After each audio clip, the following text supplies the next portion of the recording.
বন্ধুরা, আমি আজ একটা নতুন জিনিস রান্না করব। এটা গিমে শাক, তিতো তিতো শাক বলে এটাকে, গিমে শাক। তুলে এনেছি কি সুন্দর কচি কচি, এই যে একাটি। এটা নারকেল করা লাগবে, ময়দা, বেসন, পোস্ত, হলুদ, নুন, একটু খাবার সোডা লাগবে, কাঁচা লঙ্কা কুচি, এগুলো গুলতে হবে। আমি শাকটা কুচিয়ে নিই, পরে সব কিছু করব। শাকটা কুচিয়ে নিয়েছি আর 4টে কাঁচা লঙ্কা কুচিয়েছি।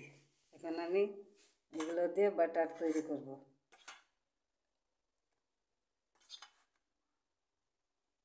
ময়দা, বেসন, ময়দা 3 চামচ, বেসন 2 চামচ, নারকেল কোড়া সবটুকুন দিয়ে দিচ্ছি, পোস্ত 2 চামচ,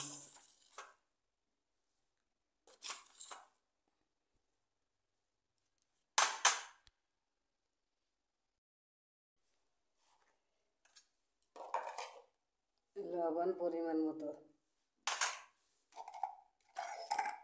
হলুদ পরিমাণ মতো।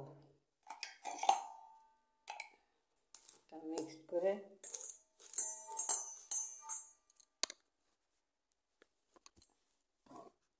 একটু তেল দিয়ে মেখে নেব।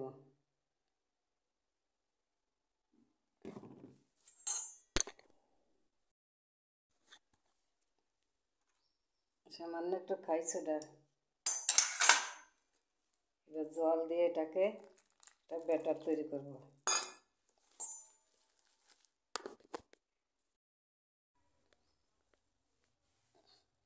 এটা মাখা হয়ে গেছে, এখন কাঁচা লঙ্কা শাক দিয়ে মেখে নিচ্ছি। এটা পেঁয়াজও দেওয়া যায়, কিন্তু আজকে আমাদের নিরামিষ, পেঁয়াজ দেব না। এখন একটু শুকনো লঙ্কা গুঁড়ো দিয়ে দিচ্ছি, লঙ্কার গুঁড়ো।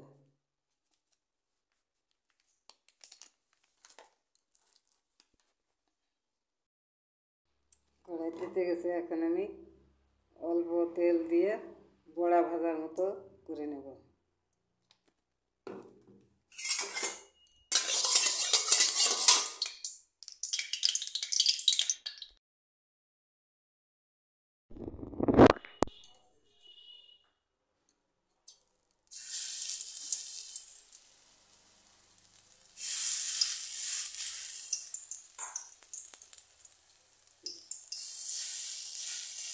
গিমে শাকের কবিরাজি, খেতে খুবই টেস্টি।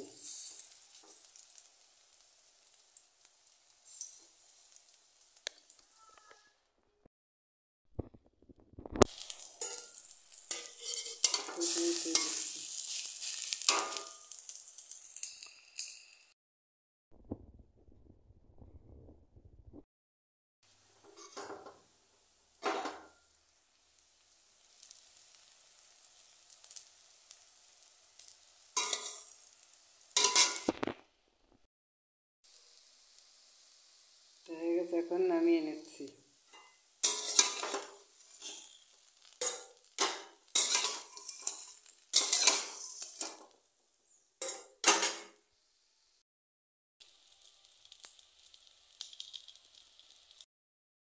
বন্ধুরা, আমার গিমে শাকের কবিরাজি তৈরি করা হয়ে গেছে, বলার মতো। এটা খেতে খুবই সুস্বাদু। কীভাবে তৈরি করলাম দেখলেন, কীভাবে তৈরি করে খেয়ে দেখবেন, খেতে অসাধারণ টেস্টি, মুখরোচক খাবার। আমার এই ভিডিওটা যদি ভালো লাগে থাকে সাবস্ক্রাইব করবেন, লাইক করবেন, কমেন্ট করবেন। ভালো থাকবেন, সুস্থ থাকবেন। পোস্ত দানাগুলো উপরে বেশ চিকচিক করছে, খেতে একদম মুচমুচে। ভাত দিয়েও খাওয়া যাবে, শুধু শুধুও খাওয়া যাবে, অসাধারণ টেস্টি।